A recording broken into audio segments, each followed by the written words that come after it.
और हमारे जो हमारी युवा साथी हैं, हमारे अभिभावक हैं, उन सब को मैं बहुत बहुत आभार व्यक्त करता हूं कि आज मार्गेटा के इस चुनाव अभियान को जिस प्रकार से माता बहनों का समर्थन दिख रहा है, मैं आश्वस्त हूं कि आधी आबादी नहीं, पूरी आबादी इस विधानसभा की कमल के साथ है और भाजपा के साथ है।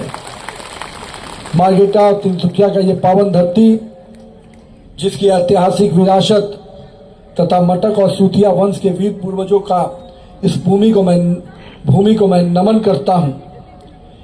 इस पवित्र भूमि ने महान संतों को जन्म दिया, जिनकी आवाज ने पूरे देश को एकता के स्वर में और असम की आत्मा को जोड़ने वाला सुधा कंठ भारत रत्न डॉक्टर भूपेंद्र हजारिका जैसे व्यक्तित्व को दिया। मैं उनको भी आज नमन करता हूं, अभिनंदन करता हूं उनका। आज के दिन जहां पूरे देश में माननीय प्रधानमंत्री श्री नरेंद्र मोदी जी के नेतृत्व में विकास के कई आयाम जोड़े जा रहे हैं। पिछले 12 वर्षों में देश को एक सूत्र में बांधकर, देश को विकास और विश्वास के साथ आगे लेकर, सबके नेतृत्व को, सबके प्रयास को एक साथ जोड़ते हुए जिस प्रकार से माननीय प्रधानमंत्री नरेंद्र मोदी जी विकास की नई कीर्ति लिख रहे हैं, उसी प्रकार से असम में भी पिछले 2 कार्यकाल में हेमंत बिश्व शर्मा जी के नेतृत्व में जो सरकार चल रही है, उन्होंने विकास को डबल इंजन की सरकार का असर क्या होता है, एक एक गांव में, एक एक पंचायत में पहुंचाने का काम किया है। आज माननीय प्रधानमंत्री जी का जो सपना रहा, जो उन्होंने हमेशा कहा कि अगर हमको विकास, देश का विकास करना है तो एक्ट ईस्ट पॉलिसी के तहत हमें काम करना होगा और दक्षिण पूर्व एशिया का प्रवेश द्वार जिसको कहा जाता है, हमारी उस असम की संस्कृति को, उसके स्वाभिमान को, उसके साहस का जो कीर्तिमान रहा है, उसको केवल आगे ही नहीं बढ़ाना है, विकास और विश्वास के साथ आगे बढ़ाना है। लेकिन हमें वो कालखंड भी याद रखना चाहिए जिस कालखंड में हमारे अभी अरुण साहू जी चर्चा कर रहे थे। अरुण जी, मेरा असम में आना 2009-10 से हो रहा है। मैं 2010 में जब युवा मोर्चा का राष्ट्रीय महामंत्री था, उस समय से असम आता हूं और असम में जो परिस्थितियां थी उस समय, मुझे एक बार यहां के चुनाव में भी रहने का मौका मिला। एक स्थान से दूसरे स्थान जाने में असम में कितना तनाव रहता था वो मुझे याद है। विकास की कोई बात नहीं होती थी, कहीं न कहीं हर जगह असम में हिंसा के विषयों की चर्चा होती थी, आंदोलन की चर्चा होती थी। लोग विकास से ज्यादा इस बात पर उम्मीद जगाए बैठे थे कि कहीं हमको शांति मिली रहे, विकास की बात तो करना बेईमानी थी।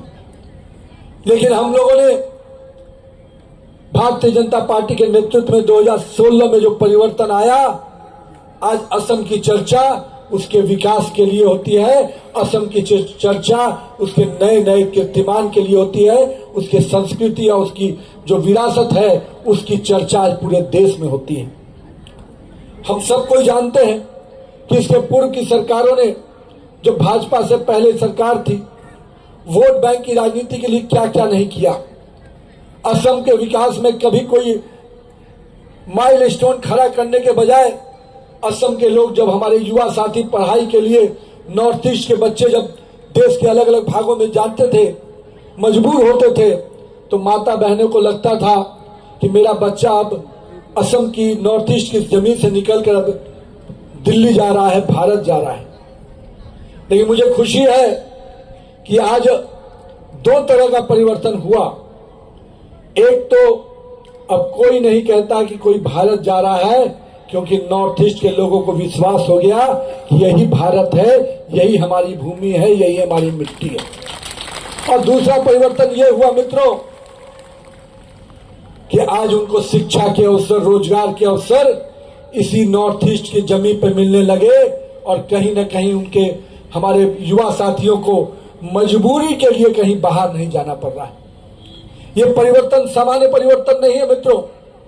मैं उस बिहार से आता हूं जिन्होंने पलायन का सबसे बड़ा दौर देखा है। एनडीए के उस सरकार आने के बाद किस प्रकार से पलायन को हम लोगों ने रोकने में सफल हुए हैं, ये कहीं ना कहीं दिखाता है कि नरेंद्र मोदी जैसा अगर नेतृत्व हो, भाजपा जैसा पार्टी हो, तो निश्चित रूप से विकास के संकल्प पूरे होते हैं और पूरे विश्वास के साथ पूरे होते हैं। आज असम में नई संभावनाओं की चर्चा होती है।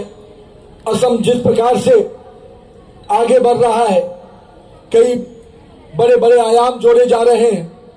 आज हर गरीब के घर में अनाज पहुंच रहा है, महिलाओं को गैस कनेक्शन मिल रहा है, मुफ्त इलाज की सुविधाएं मिल रही हैं।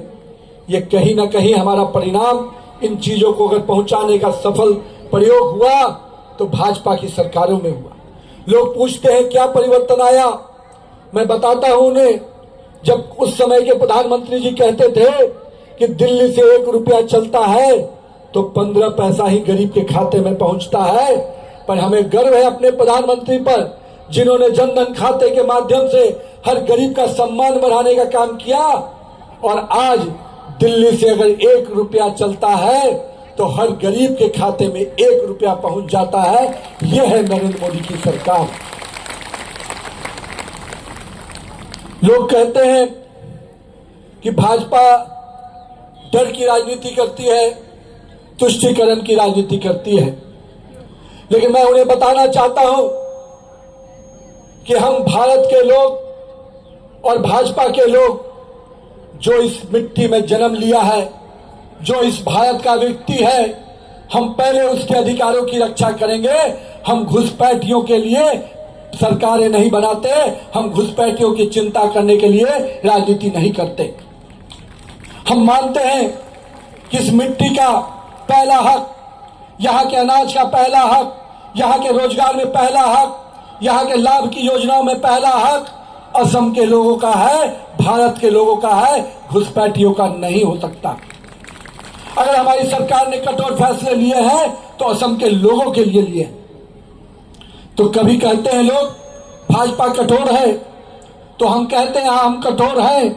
हम राष्ट्र की सुरक्षा के मामले में कठोर हैं, हम कठोर हैं। असम की अस्मिता को के मामले में हम कठोर हैं, हम कठोर हैं। भ्रष्टाचार को मिटाने के लिए हम कठोर हैं। हमने इसलिए कहा कि अगर नरेंद्र मोदी के नेतृत्व में सरकार चल रही है तो पिछले 12 वर्षों में कोई एक व्यक्ति नहीं खड़ा होकर अपोजिशन का बोल सकता कि हमारे एक भी मंत्री पर भ्रष्टाचार का आरोप हो। यह अंतर है नरेंद्र मोदी की सरकारों में, डबल इंजन की सरकारों में और अन्य पार्टियों की सरकारों में। मैं इसलिए इस बात को कह रहा हूं कि भाजपा की सरकार आती है तो लोग को उम्मीद होता है कि विकास होगा, शांति मिलेगी, सुरक्षा के साथ हम आगे बढ़ेंगे। विकास के लिए अगर काम करना है तो उसके लिए नेतृत्व सक्षम होना चाहिए, नीयत सही होनी चाहिए और सही नीति बनाकर काम करने की आवश्यकता है। हमारे नेता नरेंद्र मोदी जी और हेमंत बिश्व शर्मा ने सही नेतृत्व, सही नीति और सही नीयत के साथ काम किया, इसलिए आज असम विकास के पटरी पे आगे बढ़ रहा है। मैं आज असम के लोगों को, आपके इस विधानसभा मार्गेटा के लोगों से जहां आग्रह करने आया हूं कि पुनः भाजपा की सरकार बनाइए, लेकिन इस बात का भी भरोसा दिलाने आया हूं कि अगर भाजपा की सरकार बनेगी तो हर घर में रोशनी भी पहुंचती है, हर घर में खुशहाली भी पहुंचती है और हर नागरिक की सुरक्षा का जवाबदेही भी भाजपा की सरकार लेती है। हम जिस प्रकार से देश में घर में दुबक गए थे, लेकिन भाजपा का कार्यकर्ता सेवा के भाव से घर घर से निकलकर कोरोना कालखंड में भी जनता की सेवा के लिए निकला था। हमें याद होना चाहिए वो कालखंड जब कोरोना की वैक्सीन की बात आई थी तो दिल्ली में बैठी हुई सरकार, आपके प्रधान सेवक ने फैसला लिया कि मुझे एक एक गरीब को फ्री वैक्सीन देना है। हम इस कोरोना कालखंड में हर गरीब की चिंता करेंगे, किसी पर कोई आर्थिक बोझ नहीं होने देंगे। पूरे देश को उस आपदा के समय पर निकालने का काम हमारे नेतृत्वकर्ता नरेंद्र मोदी जी ने किया। भाजपा के कार्यकर्ताओं ने पूरे सेवा भाव से काम किया। हम सबको ये याद होना चाहिए वो कालखंड। इसलिए निश्चिंत रहिए, वैश्विक अस्थिरता के बावजूद भी भाजपा की सरकार, नरेंद्र मोदी की सरकार देश को सामान्य वातावरण में आगे लेकर चलने को तैयार है। तो जो कुछ लोग अफवाहों का बाजार गर्म करते हैं कि ये नहीं मिलेगा, वो नहीं मिलेगा, ये आपदा आएगी, प्रधानमंत्री जी ने सदन के पटल से कहा कि मैं करोड़ों भारतवासियों को आश्वस्त करता हूं कि वह सामान्य रूप से अपना काम करते रहे। दिल्ली में बैठी हुई सरकार आपकी सेवा के लिए जुटी है, आपको कोई तकलीफ नहीं होने देगी। कल ही के दिन में जब पूरे अंतर्राष्ट्रीय स्तर पर पेट्रोल और डीजल की कीमतों को बढ़ोतरी हो रही है, तो आपकी सरकार ने फैसला लिया कि हम उसमें जो कंपनियों को हम जो टैक्स देते हैं उसमें हम रिबेट देंगे, ताकि उन कंपनियों का मूल्य नहीं बढ़ सके और उसका लाभ हमारी जनता को सीधा मिलता रहे। यह परिवर्तन है, यह नेतृत्व करता है जो सामने से देश की चुनौतियों को स्वीकार करता है और जनता को उसके साथ लेके चलता है। पर एक समय याद तो होना चाहिए, इसी असम के बारे में जब 1962 के इस युद्ध हो रहा था, तो उस समय के प्रधानमंत्री जी ने कहा था कि my heart goes out to the people of Assam, यानी असम के लोगों ने को उन्होंने उस हाल पे छोड़ दिया था। लेकिन नरेंद्र मोदी की सरकार ने कभी भी असम को लोगों को छोड़ा नहीं, चाहे देश के लोग हों, सबको उनकी आपदा के समय में भी खड़ा होकर एक भाई और एक बेटा के रूप में काम किया। यही प्रधानमंत्री रहे नेहरू जी तो कहते थे कि 35 करोड़ नागरिक मेरे लिए समस्या और चुनौती है, पर हमें गर्व है अपने प्रधानमंत्री पर। वो कहते हैं कि 140 करोड़ जनता मेरी ताकत है, मेरा स्ट्रेंथ है और मेरी घर के लोग हैं, मेरे परिवार के लोग हैं। ये सोचने का तरीका है, नेतृत्वकर्ता का परिवर्तन कहीं ना कहीं देश के लोगों में विश्वास का माहौल बनाता है। आज हम लोग सांस्कृतिक पुनर्जागरण की बात हमेशा करते हैं, तो लोग कहते हैं हम संस्कृति की बात क्यों करते हैं? अरे असम का वो प्रदेश अपने सांस्कृतिक विरासतों के लिए जाना जाता है और हमें याद है कि हमारे लचित बड़फुकन के स्वर के प्रतीक सरायघाट के युद्ध को राष्ट्रीय पाठ्यक्रम का हिस्सा बनाने का जो लक्ष्य हम लोगों ने रखा है, उसके लिए लगातार हम लोग बढ़ रहे हैं। और आने वाले समय में लचित दिवस को 24 नवंबर को राष्ट्रीय स्तर पर मनाने के लिए भी हम संकल्पित हैं और हमारी सरकार प्रयासरत है कि हम उसको उनका पूरा वैभवशाली सम्मान उनको हम दे पाए। साथ ही साथ अहोम राजाओं द्वारा निर्मित असम का पिरामिड को, चराइदेव म्यूजियम्स को यूनेस्को वर्ल्ड हेरिटेज में शामिल कराने का जो प्रयास नरेंद्र मोदी जी की सरकार ने और आपके मुख्यमंत्री जी ने किया है, उससे निश्चित रूप से असम के लोगों का सम्मान बढ़ा है। असम के लोगों का स्वाभिमान को सम्मान देने का काम देश के प्रधानमंत्री नरेंद्र मोदी जी लगातार कर रहे हैं। के लिए एक अवसर दिया जा रहा है और निश्चित रूप से हेमंत सरकार की, माननीय मुख्यमंत्री की अपने बहनों के प्रति, अपने माताओं के प्रति जो संवेदना है उसको दिख रहा है। 40 लाख महिलाओं को 10-10 हजार रुपए के 2 किस्त में आर्थिक सहायता और प्रशिक्षण, जिसमें महिलाओं को आत्मनिर्भर बना सके, इसका जो प्रयास किया गया है, निश्चित उसका सराहना पूरे देश में हो रहा है। और यहाँ पर उपस्थित महिलाएं उस बात के साक्षी हैं कि किस प्रकार से महिलाओं का विश्वास नरेंद्र मोदी और हेमंत बिश्व शर्मा की सरकार के साथ है। आज मैं असम के लोगों को, जो भाजपा की सरकार ने Assam fixation of ceiling on land holding amendment act 2025 पारित किया, निश्चित रूप से लंबे समय से जो यहाँ के लोगों का एक डिमांड था, 200 साल पहले से पहली बार चाय बागान में मजदूरों को जो सम्मान मिला है, उसके लिए भी मैं पूरी असम की सरकार को बहुत बहुत बधाई देता हूँ। लेकिन मित्रों, ये एक सोच है सरकार की कि हमें काम करना है, समाज के हर वर्ग को आगे लेके चलना है।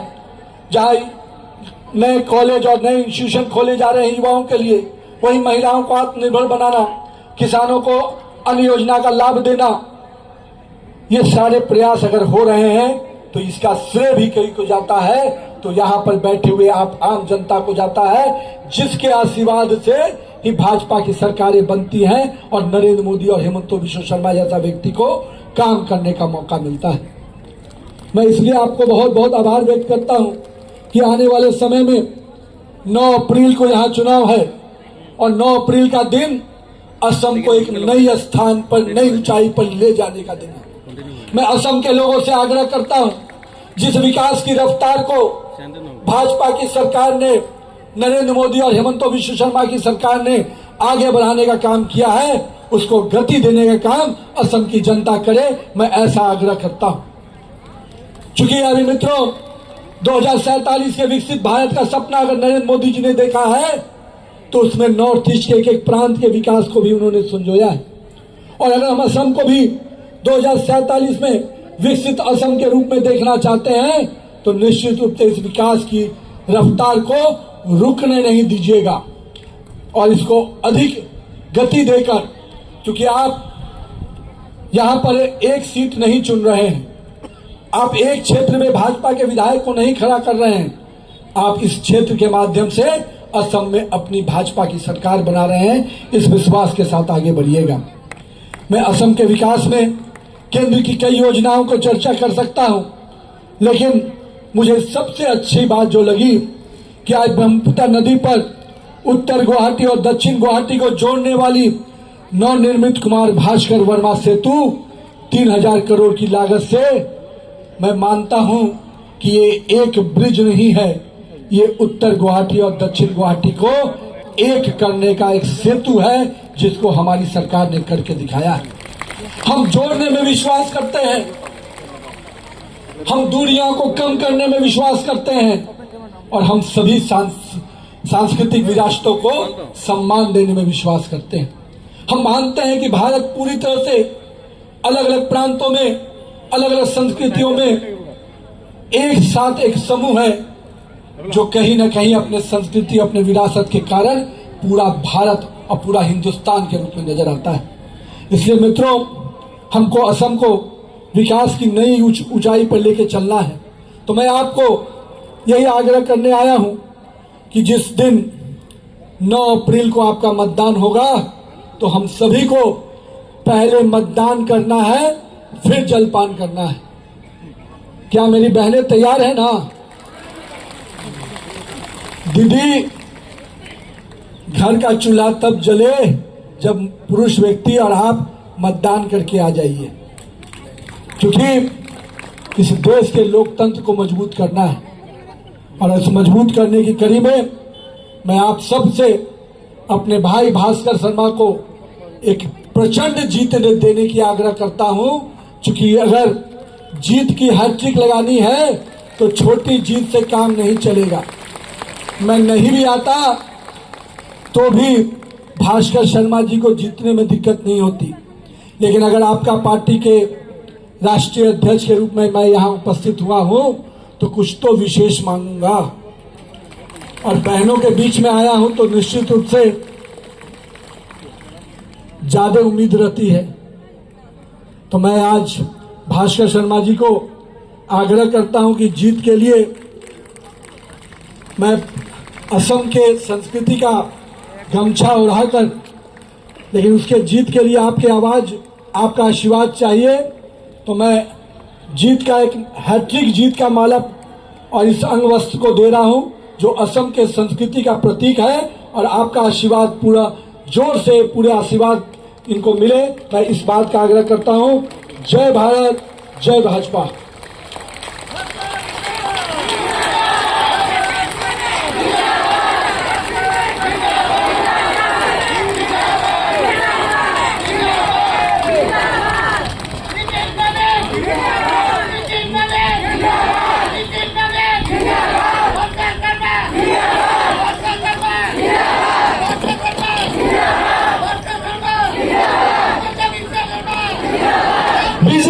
जी, बीजेपी, नितिन नवीन जी, बस करो